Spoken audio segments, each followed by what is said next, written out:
Este programa Ven Sígueme al Punto pretende ser un motor para el estudio personal de las Escrituras. Nunca podrá reemplazar al estudio concienzudo de cada uno de los que desean ser discípulos verdaderos de Jesucristo. Está enfocado en encontrar la doctrina y principios que conducen a una conversión profunda y duradera. Bienvenidos.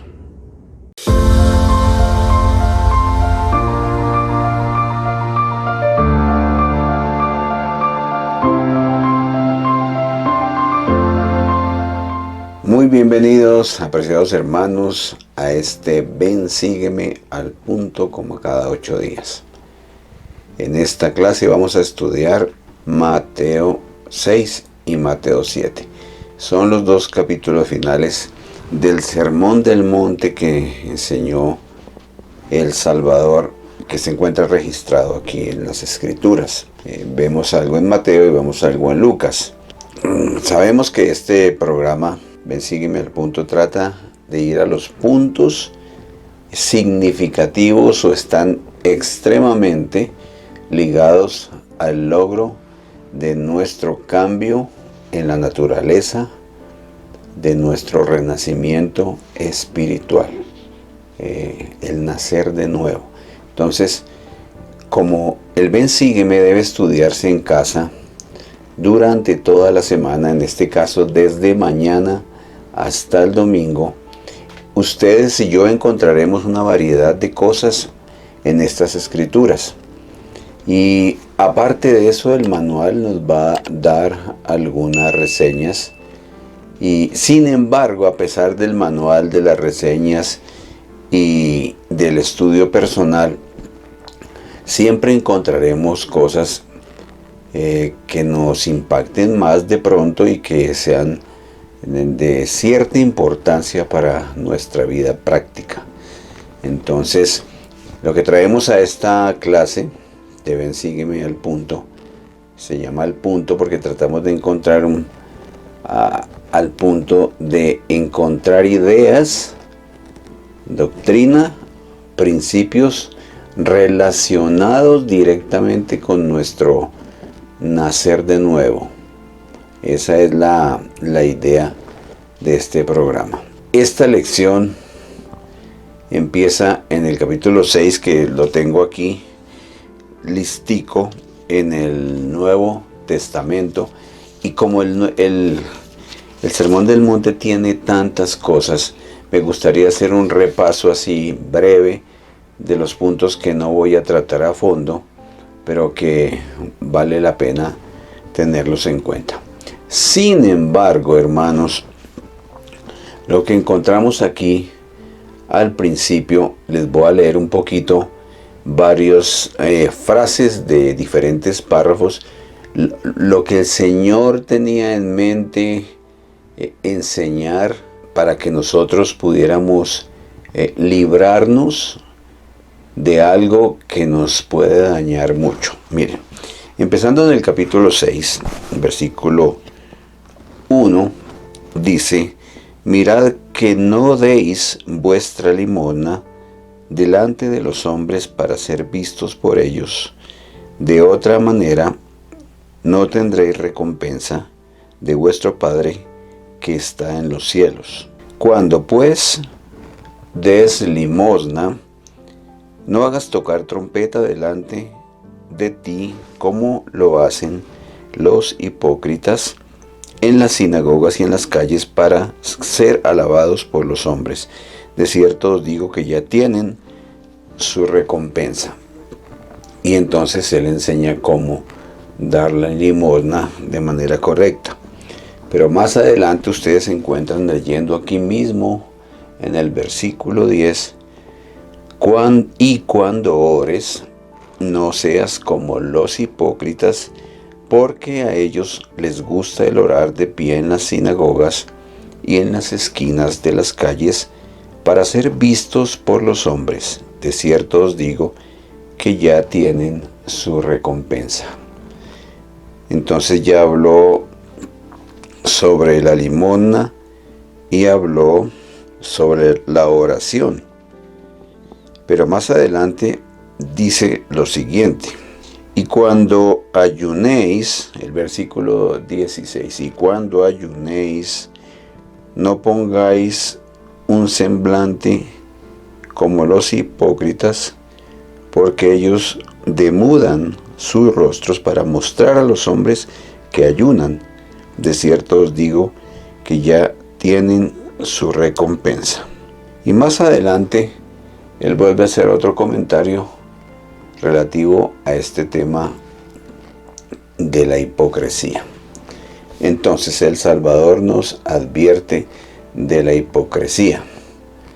Entonces, miren lo que les voy a leer al respecto de la hipocresía.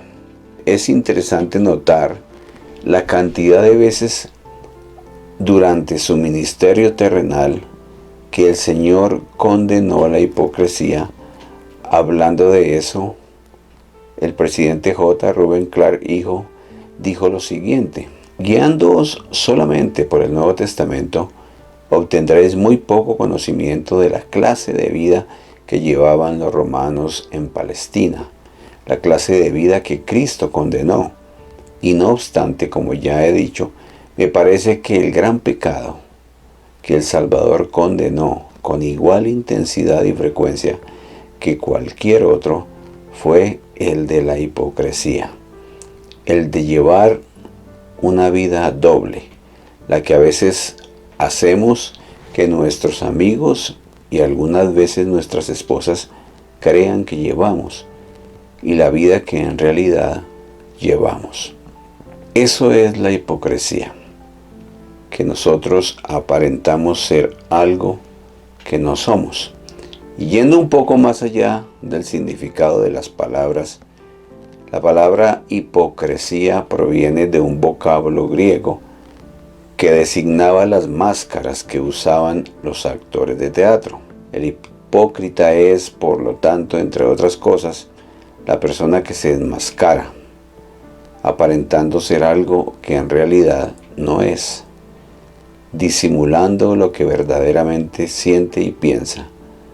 A través de los tiempos, los profetas han indicado que la única forma de llegar a Dios es por medio de un corazón íntegro y motivos sinceros y honestos. La integridad de corazón sugiere una dedicación total del hombre interior a Cristo. La frase verdadera intención transmite la idea de motivos sinceros y puros. Moroni habló al respecto cuando dijo que un testimonio del Libro de Mormón se recibe buscando con un corazón sincero, con verdadera intención, y que la verdadera justicia se basa en la intención del corazón.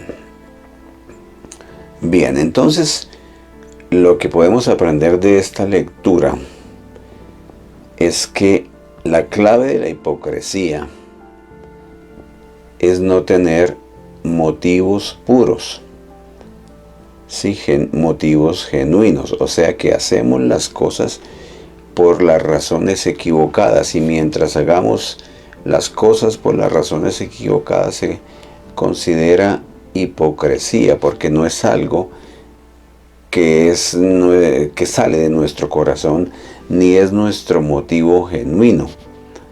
Se podrían dar ejemplos de cuando no hay un motivo genuino en lo que hacemos. Sí, uno puede, escarbando y evaluándose, llegar a encontrar puntos de nosotros, cosas que hacemos que tal vez no nos gustaría hacer, pero que hacemos para que otros vean que lo hacemos y de pronto adquirir algún beneficio. Entonces la sinceridad de corazón, lo que ya llamaríamos un corazón puro, es lo que realmente vale con respecto a esto. Miren esta historia tan bonita que les voy a relatar. Dice el presidente Thomas S. Monson, dice: como miembro del Comité Ejecutivo Misional de la Iglesia, a menudo entrevisto a futuros misioneros que tienen impedimentos físicos u otros problemas. Al considerar la recomendación de cada uno de esos candidatos, leí lo que había escrito el obispo del barrio. El hermano tiene graves cicatrices causadas por un accidente automovilístico. Sin embargo, si de algo sirve el valor, él será el más fuerte de todos. Concerté una cita para visitar al joven. Mi reacción inicial al conocerlo fue una mezcla de sorpresa y compasión.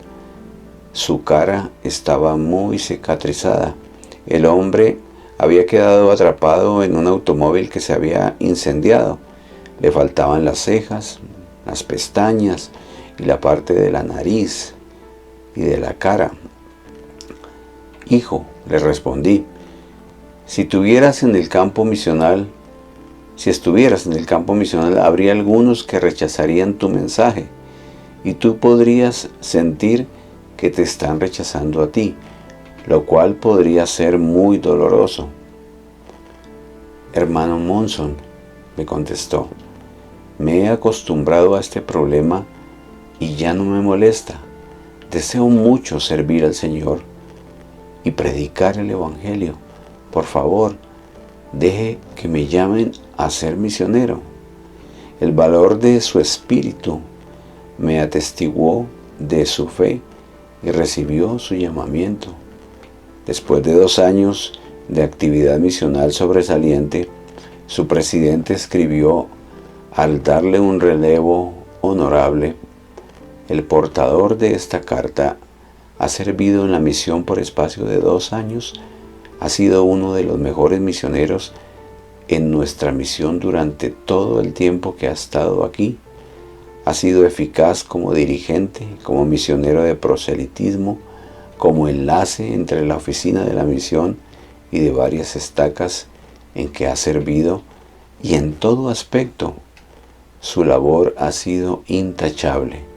Ha logrado salir adelante con su problema personal, sus graves cicatrices, de tal manera que no ha desanimado ni agraviado a nadie. Lo ha hecho con la idea: este es mi problema, no se preocupen al respecto. Lo amamos con todo el corazón. Estamos agradecidos por su servicio y si tienen alguno más como este, envíennoslos. Es maravillosa la historia porque nos recuerda que lo que importa son los motivos, el anhelo, en este caso, de predicar el Evangelio. Si nosotros en nuestra evaluación personal nos damos cuenta que tenemos esa situación, y uno debe ser franco porque posiblemente en algún momento de la vida nos pasa a todos, entonces empezar a trabajar con eso. Eso significa que nosotros necesitamos tener un corazón puro. Para tener un corazón puro, nosotros debemos pagar el precio para tener la influencia del Espíritu Santo, que Él es un purificador. Y entonces, paso a paso y con esfuerzo de nuestra parte, podemos dejar a un lado la hipocresía, olvidarnos de lo que digan los demás y concentrarnos en lo que diga nuestro Dios de nosotros. Es más importante la opinión de Él y del Salvador que de la gente. Entonces, cuando estamos intentando aparentar ante la iglesia, ante los hermanos, debemos en algún momento volver en nosotros mismos, reaccionar y atacar esa hipocresía, y puede ser completamente destruida y dar campo para que tengamos los motivos correctos y nos enrumbemos en el camino adecuado. Eso es perfectamente posible, hermanos, perfectamente posible, pero es un riesgo, y tengan la amabilidad de revisarse, porque a veces pueda que en algunos aspectos estemos utilizando la hipocresía. Y en ese aspecto de quedarnos ahí, nosotros no vamos a crecer hacia nuestra conversión, porque se requiere absoluta transparencia ante el Señor para tener este gran cambio. Y esta hipocresía lo que hace es que nos retrasa y nos saca de la línea. Entonces, pero lo que debemos entender es que es posible vencerla y cambiar y tener motivos sinceros. La oración hace mucho, el estudio de las Escrituras hace mucho y el esfuerzo personal hace mucho. Sí podemos tener ese cambio, hermanos. Vamos a seguir un poco mirando acá en estos capítulos, porque si el Salvador aquí nombró varias veces la hipocresía. Mírense que algo más que él dijo y que también afecta nuestro proceso de transformación.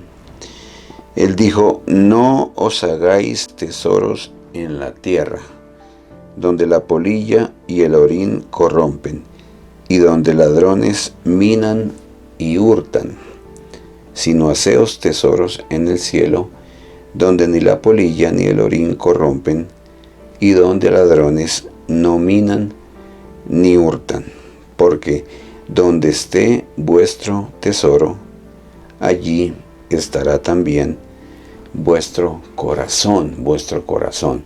Y ustedes saben que lo que estamos buscando es un cambio en el corazón, el llegar a tener un corazón completamente sincero, transparente y puro.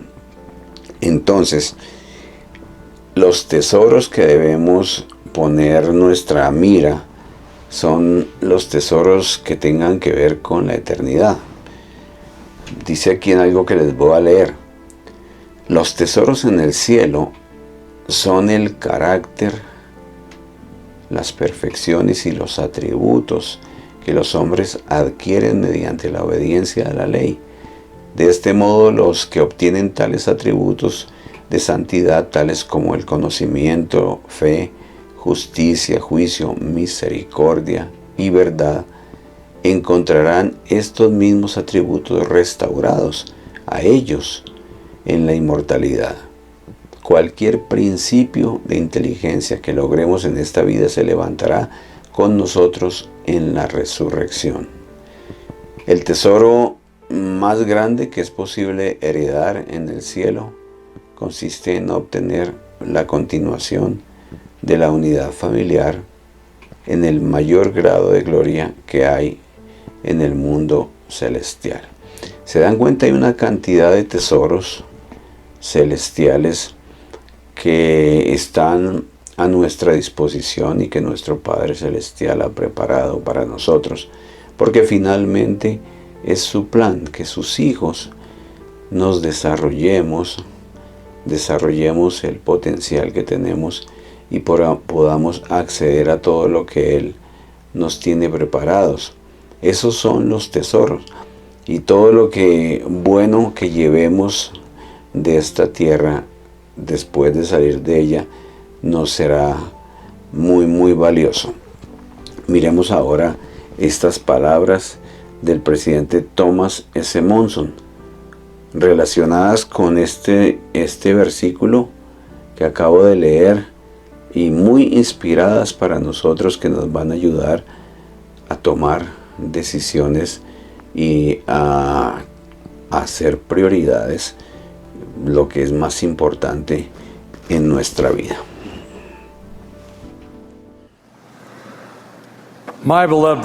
Mis queridos hermanos y hermanas, esta mañana deseo hablarles sobre las verdades eternas, esas verdades que enriquecerán nuestra vida y nos llevarán a salvo a nuestro hogar celestial. La gente anda apresurada por todas partes. Los veloces aviones llevan su preciosa carga humana por anchos continentes y vastos océanos debido a negocios, obligaciones, vacaciones o la visita a familiares. En los caminos de todas partes carreteras, autopistas y rutas pasan millones de automóviles ocupados por aún más millones de personas en lo que es una corriente interminable y por una multitud de razones, yendo de acá para allá en los asuntos de cada día. En ese andar vertiginoso de la vida, hacemos una pausa para la meditación y para pensar en las verdades eternas. Al compararlas con las verdades eternas, la mayoría de las preguntas e inquietudes de la vida cotidiana son más bien triviales. ¿Qué comeremos hoy? ¿De qué color pintaremos la sala? ¿Lo inscribimos a Johnny para jugar fútbol? Estas y otras muchas preguntas pierden su significado en tiempos de crisis, cuando nuestros seres queridos se dañan o lastiman, si la enfermedad irrumpe en el hogar de la buena salud y cuando el candelero de la vida se atenúa y la oscuridad amenaza. El pensamiento vuelve a enfocarse y podemos determinar fácilmente lo que es en verdad importante y lo que es meramente trivial. Hace poco hablé con una mujer que había luchado con una enfermedad que durante más de 2 años atentó contra su vida. Me dijo que antes de que enfermara, se ocupaba de limpiar su casa a la perfección y la adornaba con hermosos muebles. Iba a la peluquería 2 veces por semana y gastaba dinero y tiempo comprando ropa. A sus nietos los invitaba muy poco porque le preocupaba que sus valiosas posesiones pudieran romperse o arruinarse por esas pequeñas y descuidadas manitas. Entonces recibió la sorpresiva noticia de que su vida terrenal estaba en peligro y que le quedaba muy poco tiempo de vida.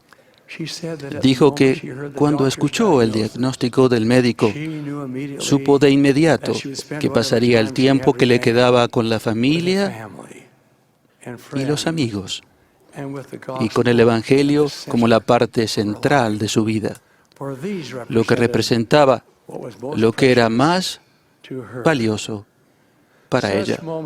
Esos momentos de claridad nos llegan tarde o temprano a todos, aunque no siempre mediante tan dramática circunstancia.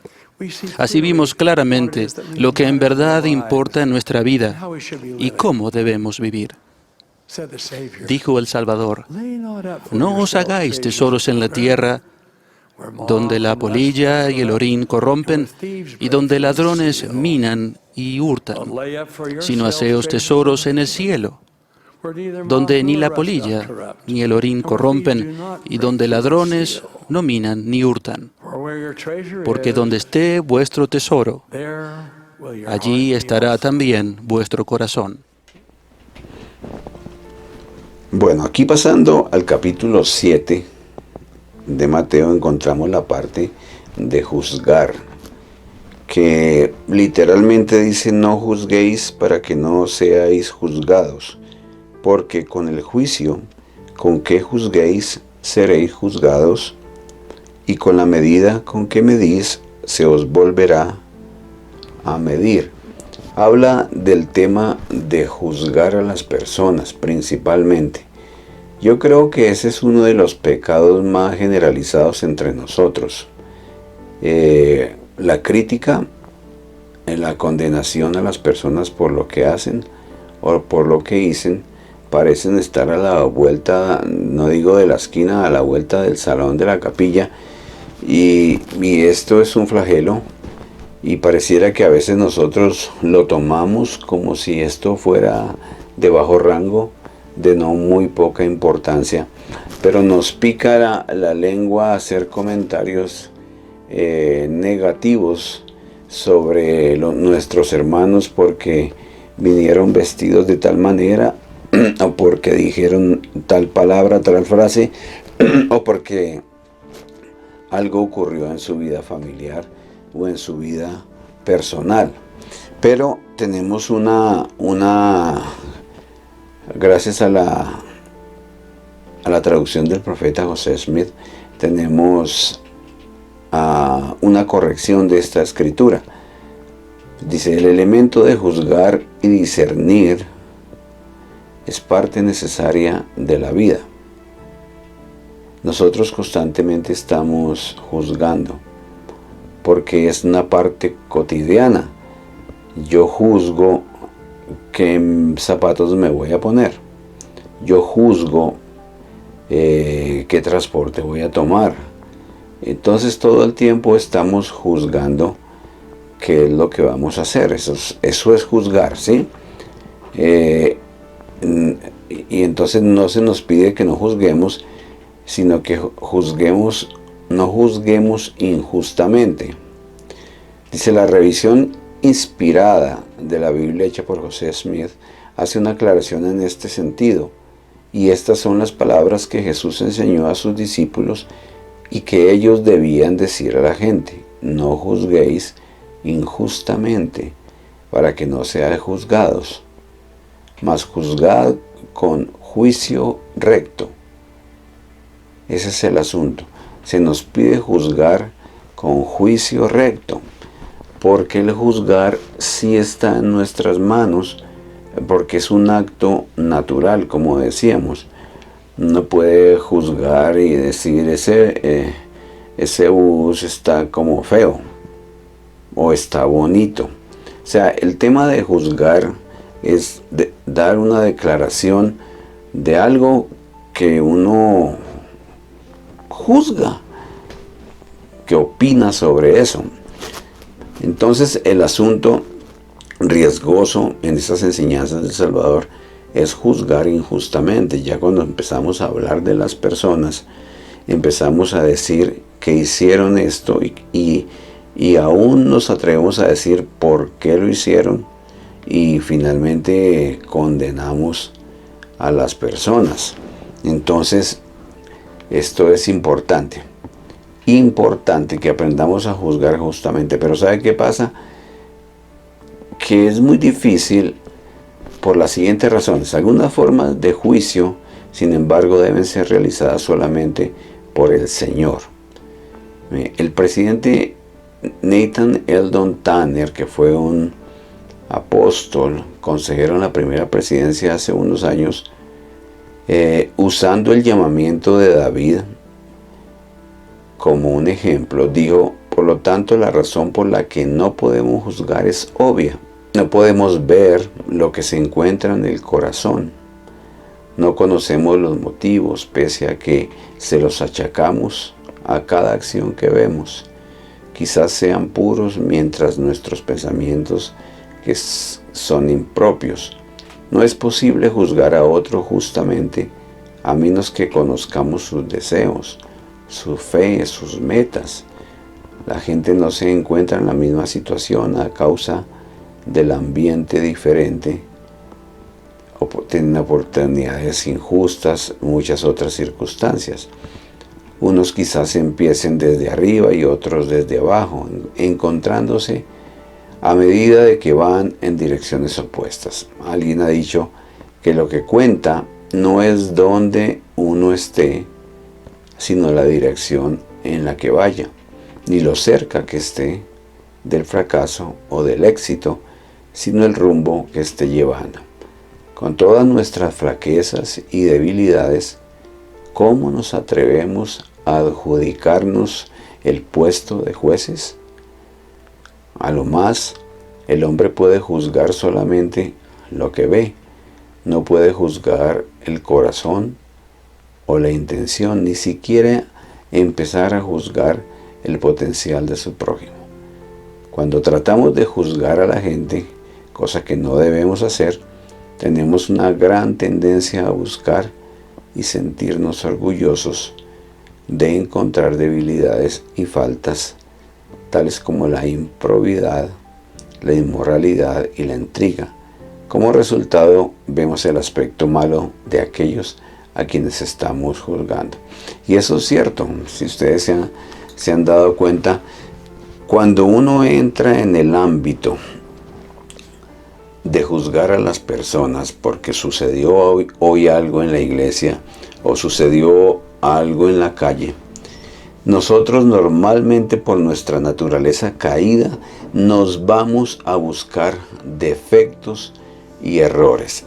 Cuando eso pasa, el adversario ejerce poder sobre nosotros y es posible que utilicemos mucho tiempo hablando de los pecados, de las debilidades, de las deficiencias de nuestros hermanos y terminemos catalogándolos, ya etiquetándolos. No, es que ese hermano es una fiera. Entonces ya lo conocemos en el barrio como la fiera. Esta transgresión a este mandamiento de no juzgar injustamente causa mucho dolor y muchos problemas entre nosotros, entre los santos de los últimos días de la iglesia. Bien, algo más. Una cosa obvia que aparece en el capítulo 6, 7. En el capítulo 7, el problema que enfrentamos muchos cristianos y es el no comprender todavía de las obras, porque malinterpretamos, no entendemos otros pasajes de las Escrituras en el Nuevo Testamento, sobre todo en los libros de los Hechos y los escritos de los apóstoles. No alcanzamos a comprender porque falta profundizar más en el estudio, encontrar el contexto adecuado. Al contexto nos referimos todas las cosas que sucedieron alrededor, el tiempo en que esto ocurrió, la gente involucrada. Entonces, no actuamos de manera correcta en lo siguiente, porque lo que el Salvador dice es claro. Él dice: no todo el que me dice Señor, Señor, entrará en el reino de los cielos. Pongámonos a mirar esa experiencia, pues ya que el Salvador se encontraba en las calles, en los montes, y había mucha gente, muchas personas le expresaban su devoción. Señor, Señor. Bueno, estaban muy cerca a él, se les podía sentir el deseo o el fervor de estar con él siempre. Pero entonces él les dijo: mire, no todo el que me dice Señor, Señor, entrará en el reino de los cielos, sino el que hace la voluntad de mi Padre que está en los cielos. El que lo hace, el que me escucha y lo practica, lo pone a funcionar en su vida. Dice: muchos me dirán en aquel día: Señor, Señor, ¿no profetizamos en tu nombre, y en tu nombre echamos fuera demonios, y en tu nombre hicimos muchos milagros? Entonces les declararé. Voy a utilizar las palabras de la versión del profeta José Smith. Entonces les declararé: nunca me conocisteis, apartados de mí, hacedores de maldad. Hacedores de maldad. Yo les pregunto a ustedes, ya que estamos todos aquí estudiando las Escrituras, ¿por qué ocurre eso? Sí, aquí toca como detenerse un rato a meditar, ¿cierto? Un rato a meditar el asunto, porque el Salvador viene diciéndonos que no, de palabra no funciona. Señor, Señor, no. Es el que hace, el que sigue los preceptos. Pero inmediatamente después dice: y muchos me van a decir en aquel día, me imagino que el juicio, Señor, nosotros echamos fuera demonios y profetizamos en tu nombre, hicimos milagros en tu nombre. A mí me sorprende cuando Él les dice les declararé: no me conocéis, apartados de mí, hacedores de maldad. Uno dirá: qué injusto.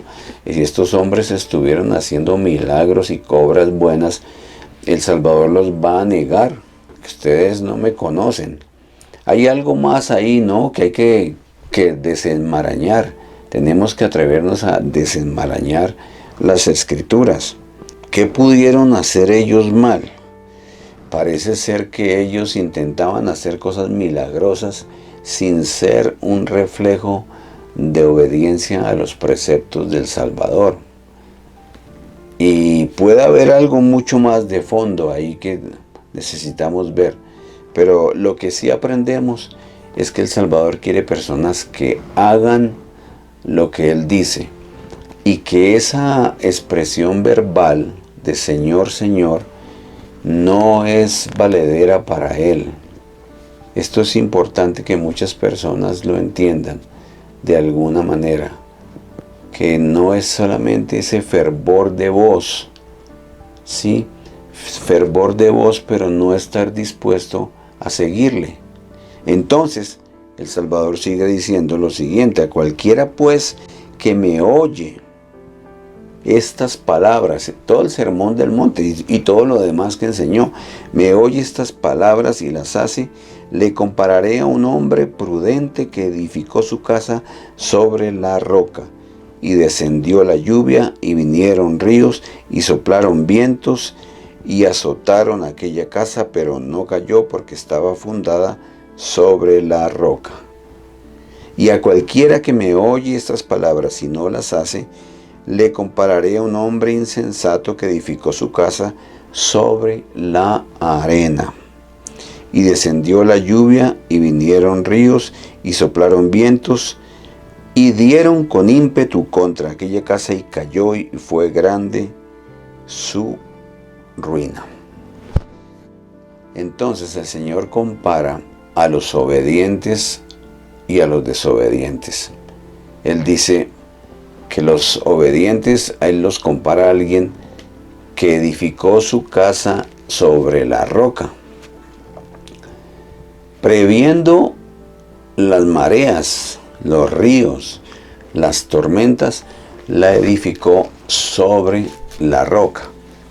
El otro hombre edificó su casa sobre la arena, y la arena no es firme, la arena la mueve el agua fácilmente, y lo comparó eso al que no le obedece. Esa es una comparación, y habla de que vinieron tormentas, ríos, vientos a ambas casas, pero solamente una de ellas cayó porque no tenía fundamento. La arena no es fundamento, mientras que la roca sí era fundamento. Significa que tanto los unos como los otros, esta vida es una vida de probación. Nosotros vinimos a la tierra para buscar el desarrollo como hijos de Dios, sometiéndonos a un plan deliberadamente hecho por el Padre, el conocedor del plan de cómo sus hijos pueden llegar a ser como Él. Incluye tormentas, vientos fuertes, ríos, todo esto que puede caer sobre una casa con fuerza, a la una y a la otra. Entonces, ¿por qué hace Él eso? Todo está constituido de tal manera que seamos probados, que nuestra fe fluya, que nuestra fe salga cuando la necesitamos, que el amor se exprese cuando se necesita. Entonces es una vida de probación, y para ganar el premio, que es adquirir los atributos divinos, los que el Señor acabó de enseñar en el Sermón del Monte, y que Él está diciendo que si los obedecemos nos comparará al que edificó sobre roca, que nos van a ser semejantes a Él, no permitirán esta fortaleza que se recibe al llegar a ser más semejantes a Él, se recibe una fortaleza que aguanta los embates de la maldad, las tentaciones, dificultades de todo tipo, si estamos edificados sobre roca. Entonces, yo uno esto, ¿no? Que el Salvador dice, ¿por qué me llamáis Señor, Señor, y no hacéis lo que yo os digo? Mire, si hacen lo que yo os digo, obedecen, yo los compararé a alguien que está edificando en un lugar adecuado. Pero si ustedes no hacen eso, la vida se les puede poner difícil, se puede complicar la vida por no estar establecidos en el lugar apropiado. Por eso se nos manda venir a Cristo y perfeccionarnos en Él. Entonces nos perfeccionamos en Él siguiéndolo, sirviéndolo, mostrándole el amor, haciendo esas cosas. Y así es que llegamos a conocerlo, a realmente conocerlo, saber cómo es que Él obra, qué es lo que nosotros tenemos que hacer para recibir las bendiciones. Saber cómo obra Él, lo habremos de conocer exactamente cuál es su intención y cómo obra Él. Muchas cosas hermosas en estos capítulos de Mateo 6 y 7. Esto no es todo lo que hay, habían muchas cosas más de las que podríamos haber seguido hablando, pero esas las van a descubrir ustedes en esta semana en su estudio personal y significativo. No es una simple lectura pasajera, leamos un poquito unos versículos. No, se trata de un estudio serio, de encontrar tiempo para poder sumergirnos un poco en las enseñanzas del Evangelio. Les deseo que puedan encontrar muchas más cosas, porque las hay en estos dos capítulos fundamentales. Todo el Sermón del Monte, desde el capítulo 5 al 7, Sermón del Monte es para meditarlo y para revisarlo y para aplicarlo. Porque acuérdense, dijimos que el Salvador estaba trayendo, con el Sermón del Monte, estaba trayendo la ley superior, que es la ley celestial. O sea, Él no quiere nada menor para nosotros, sino el cielo, el celestial. Y esta es la ley que hay que cumplir. Sí, amar a los enemigos, bendecir a los que nos maldicen, poner la otra mejilla. Eso se llama mansedumbre y se llama humildad, y se requiere para poder entrar en el reino celestial.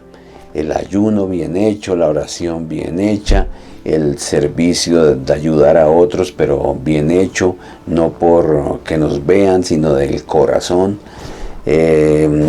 Tratar bien a las personas, no ser personas vengativas, no el ojo por ojo, diente por diente, quedó abolido y ahora se ama al enemigo, el perdón y mil cosas más que podíamos encontrar en el Sermón del Monte.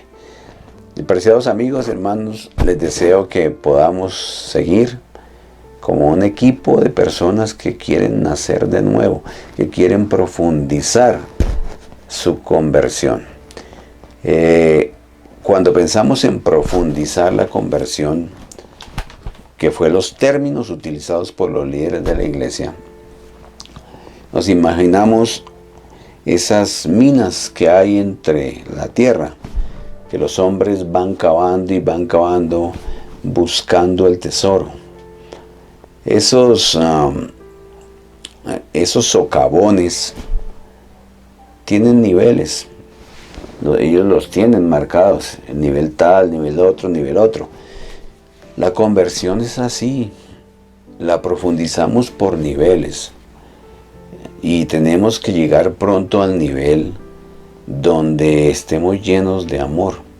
Ese es un nivel de conversión, es un nivel importante de conversión. Cuando lleguemos a ese nivel, habremos tenido un logro realmente importante, pero seguiremos profundizando para encontrar más cosas hasta que vayamos encontrando toda la pureza real y la santificación nuestra. Entonces debemos seguir profundizando. Vamos de nivel a nivel a nivel. De pronto hoy en día nuestra conversión se encuentra en el nivel en el que pagamos los diezmos, en el que vamos al templo, en el que tenemos llamamientos, en el que vamos a las reuniones juiciosos. Ese es nuestro nivel actual. Pero estudiando las Escrituras vamos a encontrar que hay que profundizar, que bajar a un nivel, hay que profundizar a otro nivel, que puede ser el nivel en el que empezamos a perdonar a las personas que nos ofenden, y el nivel en el que no sentimos rencor. Ya hemos superado eso y ya nuestra conversión va en ese punto. Ya somos así, pero puede seguir profundizando y siendo cada vez más santo.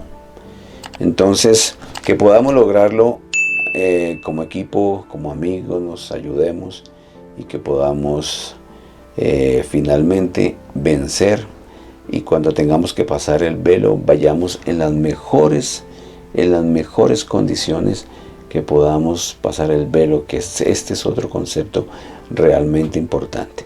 Les dejo mi amor, mi testimonio, mi alegría por tener esta dicha del Evangelio en nuestras vidas, por la restauración, por los profetas antiguos y modernos, por los dones espirituales, las ordenanzas y toda la maravilla que tenemos.